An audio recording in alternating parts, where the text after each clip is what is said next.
que j'ai eu toujours comme tendance, c'est de me dire que je voulais toujours me positionner sur le haut de gamme et faire un travail qualitatif. C'est-à-dire que je me suis dit, si je fais du pas cher, je pense que je trouverai toujours quelqu'un qui fera moins cher que moi.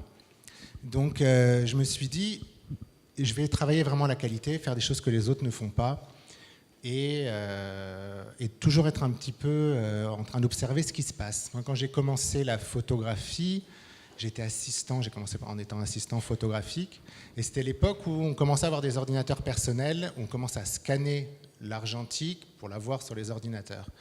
Et là, moi, ça m'a passionné, je me suis lancé à fond là-dedans, j'ai appris tous les logiciels, j'ai commencé à faire beaucoup de retouches photos, des photomontages. Et comme j'étais dans les premiers, j'ai eu énormément de travail qui m'a été confié à ce moment-là, dans ce domaine-là. Puis après, ça s'est un peu démocratisé, on a tous eu un appareil numérique, mais à l'époque, ce n'était pas le cas.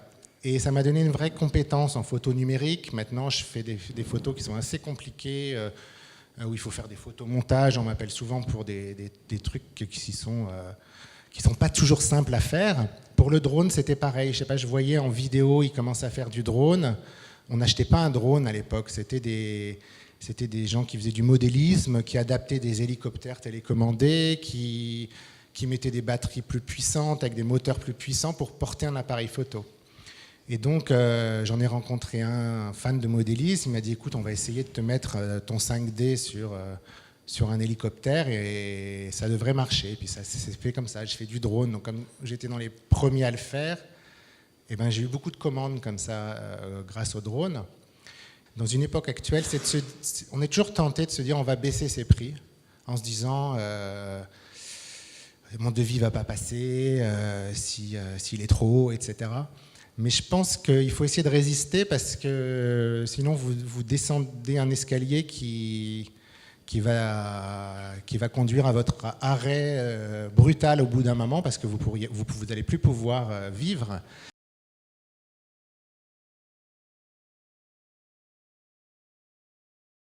J'ai toujours considéré qu'il fallait accepter, à partir du moment où le projet nous plaît, qu'il fallait accepter de le faire même si on ne se sentait pas forcément capable.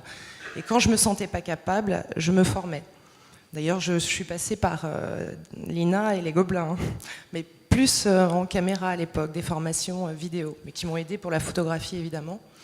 Donc quand on me propose un projet, je me dis oulala, ça va, c'est pas à mon niveau, et je me dis mais si finalement j'y vais, je me renseigne avec des amis, je pose des questions, je vais voir sur internet, je regarde des tutos, éventuellement je me forme et je fais tout pour y parvenir parce qu'on ne peut pas refuser. On parlait tout à l'heure de savoir se vendre correctement, pas trop baisser ses prix. Moi je sais que c'est quelque chose qui m'est difficile, me vendre, c'est pas du tout mon domaine, je suis pas commerciale, j'aime pas ça, comme je pense beaucoup de photographes, hein, ce qu'on veut faire c'est de la photo. Donc je me fais aider par des amis qui eux ont une vraie fibre commerciale et qui me disent ne baisse pas ton prix, enfin ils me coachent un petit peu comme ça et je les écoute et effectivement ils ont raison parce que ça marche. Voilà. Oui, l'anecdote que vous m'aviez donnée, vous doublez votre prix, ça passe, et vous dites, mais oui, j'ai demandé le double de mon salaire et je me disais ça va jamais passer, t'es fou, je demande pas ça et c'est passé parce qu'effectivement c'était mérité, mais c'est difficile d'accepter de demander plus quand on n'est pas habitué.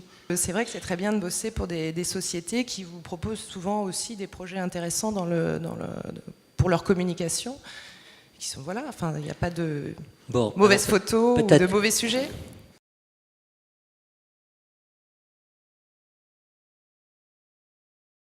Je trouve que c'est très difficile de trouver un photographe sur le web parce qu'on passe un temps fou à aller de site en site.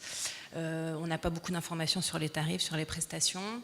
À l'époque, il commençait à y avoir des plateformes type My Photo Agency, mais je trouvais que les sélections étaient vraiment pas très qualitatives, très inégales. Et donc je m'étais dit, j'ai envie de monter une plateforme comme ça qui permette aux gens d'avoir des outils pour sélectionner des photographes qui correspondent à leur goût, à leur budget, à leur situation géographique, et de faire quelque chose d'accessible, de facile et en même temps de qualitatif. Il y avait une idée qui m'animait derrière ça, qui était d'ouvrir le marché en fait, des particuliers à la photographie. Parce que je trouve qu'en France, la photographie est très peu utilisée par les particuliers. On va faire appel à un photographe le jour de son mariage, pour la naissance d'un enfant, un enterrement de vie de jeune fille. Mais en dehors de ça, c'est quand même pas très souvent, contrairement à de nombreux pays anglo-saxons qui, eux, ont complètement intégré ça d'un point de vue social. Et on s'est rapidement rendu compte qu'en fait, ce que les gens cherchaient, c'était avant tout des tarifs et du relationnel. Donc on a complètement transformé en fait l'aventure Joséphine en quelque chose de... Mais ça s'est fait vraiment naturellement, hein, c'est-à-dire au fur et à mesure des opportunités et puis de ce qui nous était demandé, en une agence de photographes beaucoup plus traditionnelle et qui est aujourd'hui axée plutôt sur le haut de gamme, donc sur des portraits qui sont des portraits signés de photographes qui ont vraiment une patte, une façon de faire, un style, une niche entre guillemets, donc ce qui nous amène notamment à travailler avec Aude du studio Cuicui qui parlait ce matin sur les photographies à l'ancienne. Mais donc aujourd'hui on travaille avec une trentaine de photographes qui ont voilà, quelque chose de particulier à montrer, quelque chose qui les rend uniques, qui ne les met pas dans une compétition prix avec n'importe quel entrant, où il y a une vraie compétence, un vrai style, un vrai talent d'auteur. Proposer à nos clients et au public de prendre part, enfin, de devenir partie prenante d'une expérience photographique. Donc là, on s'amuse énormément parce qu'en fait, on discute avec beaucoup de photographes, avec des artistes, avec d'autres photographes, de studios, enfin, c'est vraiment très très ouvert, qui vont avoir des projets personnels qui vont nous inspirer pour créer quelque chose. Créer une animation et pouvoir la partager avec le public, parce que c'est vrai que c'est... On parlait tout à l'heure du moment assez incroyable qu'offre le portrait dans la relation entre le photographe et le modèle.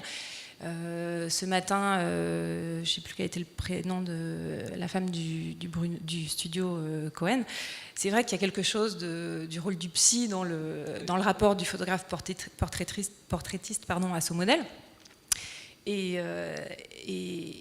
nous, c'est quelque chose qu'on trouve extrêmement fort, qu'on a envie de faire connaître dans cette invitation à dépasser l'image qu'on a de soi, à dépasser ces blocages et les freins qu'on peut avoir dans l'idée de se montrer, l'idée d'inventer. Et on est très souvent époustouflé par la capacité créative du public.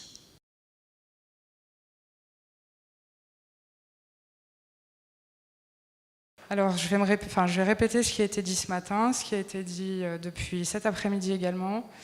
L'accueil, le sourire, une équipe qui aime ce qu'elle fait, qui connaît ses clients. C'est important que les clients se sentent chez nous comme chez eux. Je pense qu'on voit l'efficacité de ça et quand juste les clients sont dans le quartier et qui passent nous voir pour nous dire bonjour. Donc ça veut dire qu'ils sont déjà très très bien et contents.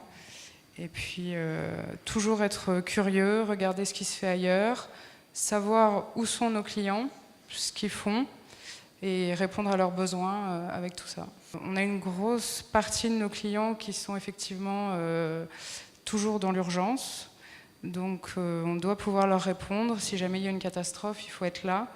Donc, ça n'arrive pas forcément tous les jours non plus et à toutes les heures qui soient.